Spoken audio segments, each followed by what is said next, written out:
Hello,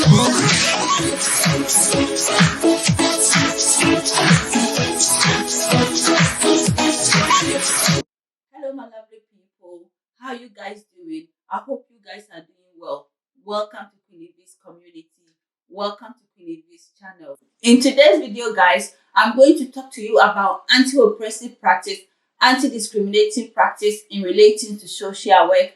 I'm going to talk to you about good practice in social work because it's a mandatory requirement for every student, people who are new into social work, as well as people who are experienced social workers, people who are practicing social work, to be aware of anti-oppressive practice, to be aware of anti-discriminatory practice, because it's one of the bedrock of social work. It's one of the pillars that holds social work together. So I feel it's very important that I share my understanding about anti-oppressive practice, anti-discriminatory practice with people who are following me here on YouTube. I'm also going to talk to you guys about the element of anti-oppressive practice in social work, some of the effects that will come onto your clients if you are working in anti-oppressive practice, anti-discriminatory practice when you are doing social work. The scholars of social workers, the scholars of social work have done their research and they've come out with a number of definitions around discrimination, a number of definitions around oppression. So I'll put some of the references in the description box. But I would say that discrimination is about treating somebody unjustly. You are treating somebody as if there's no blood running into the person. You are treating somebody because you have power as a social worker and you are oppressing the person and you're not allowing the person to express their views, their wishes and feelings. You are oppressing the person, dominating the person, your client, and you are not really treating the person like the person is even a human being, as if the person doesn't have feelings. That is oppression. That is discrimination. So how do you address all this discrimination? So what are some of the characteristics of discrimination? What are some of the factors that you need to be aware of that will be classified as discrimination? For instance, labeling can be classified as discrimination, oppression. When you are labeling your clients, when you are stereotyping your clients, when you are stigmatizing your client, when you are passing judgment to your clients without even doing assessment, when you are drawing into conclusion without doing a proper assessment, without doing a holistic assessment, and you come up and group them using your own personal values, and then it can be seen as oppression for your clients. It can be seen as discriminatory for your clients. We all have prejudice ideas. We all have judgmental attitude. We all have bias in us. So we all have our values, our personal values. We all have our cultural values. We all have our religious values. And if we allow those values to dictate for us, if we allow those values to lead us when we are assessing clients, if we allow our prejudice ideas and we allow our personal values, we allow our religious values to inform the decisions that we make on our clients, when we allow our own preconceived ideas, when we are assessing our clients, then we are discriminating against our clients. We are oppressing our client because we are not allowing them to be a unique individual. I'm from Ghana, but I'm a unique individual. You cannot group me like, oh, Ghanaians behave this way, so this client is going to behave that way. Then it means that you have not even taken time to assess my situation. You have not even taken time to understand my needs, and then you jump into conclusion. That will be seen as discrimination. That will be seen as oppression in social work. So what are some of the effects of discrimination? What are some of the effects of oppression in social work? When you are working with clients and you don't allow your clients to be a unique individual, you don't challenge your own values, you don't challenge your own preconceived ideas, then you are going to oppress your clients. And some of the effects that will come out, I know the scholars in social work have done their own research and they put a lot of effects, the impact that discrimination, oppression can have on your clients, and I've put some in the description box, so you need to read yourself. I've put so many references in the description box that will help you to understand what I'm talking about. But some of the effects can be sleepless nights. When clients are not being heard, when client feels that they are being stigmatized, they are being labeled, they are being not treating very well, it can cause a lot of trauma in their life, because some of the clients that have come into social work already is experiencing trauma. So you add more trauma to their lives. If you don't work with your client very well, if you don't give them opportunity to express their wishes and feelings and understand their cultural background, understand their own personal values, then the effect will be for them even feeling isolated, lonely, because perhaps they don't have a lot of people around them. And you as a social worker, you have the power, and you come in and you assess the situation and you just draw into conclusion. And then you going to cause a lot of even physical health to your client, because if they're not able to sleep at night, it can affect their physical health. If they are not able to even sleep at night, sometimes they are very worried. It causes a lot of mental health difficulties for your client, emotional difficulties for your client. So discrimination, jumping to conclusion when you are doing assessment, when you are working with clients, when you are working with children and their family, the effect of it is about mental health difficulties, emotional health, sleepless nights, trauma. This is just to name a few of the effects that discrimination, oppression in social work can cause to your clients.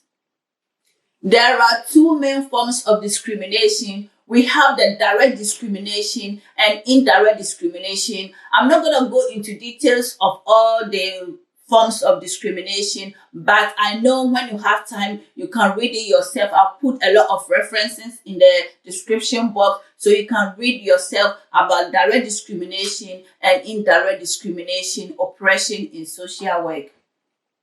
So, how do we minimize discrimination in our practice as a social worker? How do we make sure that when we are working as a social worker, when we are working with our clients, we are able to challenge discrimination, we are able to challenge oppression, so they can be able to get a good outcome in their life? Don't forget that social work, we are there to support clients to achieve good outcome. We are there to make sure that clients, the issues they came into social care for, we are able to help them to minimize the risk. We are able to help them to minimize the issues. So we as professionals need to make sure that we are not working in an oppressive manner. We are not working in a discriminatory manner to cause even more harm to their health, to cause even more harm to their mental health, to cause more harm to their emotional health. They need to feel that we are listening to them. They need to feel that we are communicating well with them. They need to feel that we are giving them the support that they need to be able to feel empowered, to be able to feel respected, to be able to feel valued. By acknowledging that your own prejudice, your own preconceived ideas, your own preconceived values, your own personal values can inflict discrimination and oppression to your clients, then you are on the right way, on the right path of challenging discrimination. Because if you are aware that you yourself, you can oppress your clients, then you will be careful as to how you work with your clients. You also need to be aware that there are power imbalance between you and your clients. You need to be aware that you have the statutory power as a social worker, and you're going into the family to assess their situation, a vulnerable family to assess their situation. So you need to be careful that the way you use your power can also affect the emotional health, the mental health of your clients. You using your power and threatening them that, oh, if you don't do A, B, and C, I'm taking you to court. If you don't do A, B, and C, then obviously this A, B, and C is going to happen to you. Sometimes the threatening can cause a lot of trauma to your clients. Sometimes the threatening can cause a lot of sleeplessness to your client. So we need to be aware how we use our power as a social worker. We need to be aware of how we work with our clients in a non-judgmental attitude, challenging our own personal values, challenging our own attitude towards our clients, and also trying to have an open-minded approach when you are assessing your client, having an open-minded discussion with your client, and also working with other professionals, taking a holistic approach, multi-agency working. The government says we should work in a multi-agency approach. Then you can gather information not from only one source, but other sources to make an informed decision around the family that you are working with, especially when there are issues around child protection, when there are issues around safeguarding vulnerable adults. Another way that you can be able to challenge discrimination is about involving the client in decision making. Partnership working, the government emphasized the need for social workers to have a partnership working approach in all that we do. Honestly, we really need to make sure that our clients sit at the center of our work. Our clients sit at the center of the assessment that we do. If you are doing assessment and you're not involving the client, then what is the point of doing the assessment? You are there to support them, you are there to engage with them, you are there to help them. But if you make a decision without their involvement, then you are not even helping them because you are the one making the decision. So we have to try our best as much as possible. I know, hands up, I've done social work for 12 years, so I know some of the difficulties when it comes to involving parents in decision making, especially when it comes to child protection. I know about all that, but we should try as much as possible. That's what the government emphasized. Partnership working, and the voice of the child is so very important. The voice of the young person is so very important. If you want to work in a discriminatory manner, if you want to work in an anti-oppressive manner, then partnership working should be at the cornerstone of your work with your clients. Reflection is so very vital in social work. Critical reflection, critical evaluation is so very important. You cannot do social work, you cannot work in anti-oppressive manner, anti-discriminatory manner without being reflective in your practice. You're going to fail, and you're going to fail your clients, because whilst you are reflecting on yourself, you'll be able to know whether you are working in oppressive manner, whether you are judging the family, whether you are jumping into conclusion before doing your assessment. You need to always be reflective. That will help you to understand the needs of your clients very well.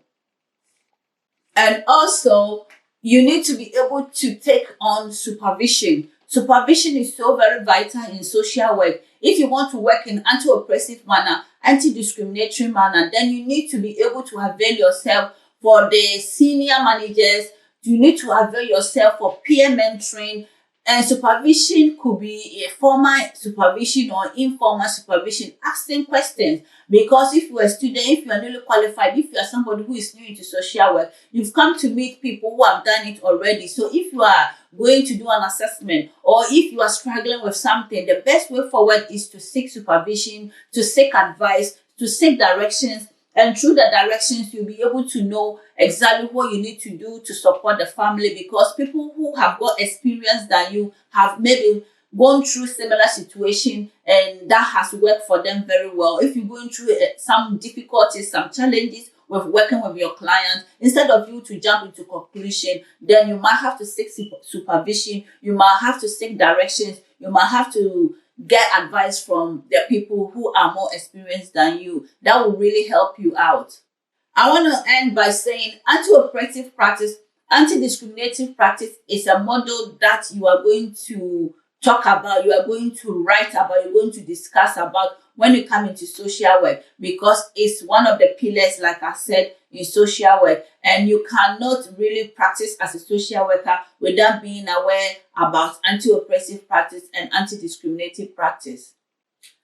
I'm here as a practice educator, a practice supervisor, to share ideas with students, people who are new into social work. So share the videos to people. There are so many people out there who wants information, advice around social work. There are so many people out there who wants to join social work profession. They want somebody they can identify themselves with, somebody they can ask questions. And that's what I come in. That's what this community is all about, to share ideas with students, newly qualified, and people who are new into social work. Subscribe to the channel if you are somebody who wants educational videos, motivational videos, and inspirational videos around social work. And also forward it to people, even if you are somebody who doesn't like to watch these kind of videos. Maybe you know someone who will benefit from getting the video, then forward it to the person, share it on your social media platform, and let it reach as much as people who are looking for valuable and educational videos around social work. If you have watched me to this end, then I'll say kudos to you. Thank you so much for spending time with me, and I hope this video has been helpful to you. I want to end by saying your dreams, your aspiration can come true. You never know. But one of the steps you need to take is to work hard towards your dreams and aspiration, and one day it can come to pass. Thanks for watching, and see you on my next video, and bye.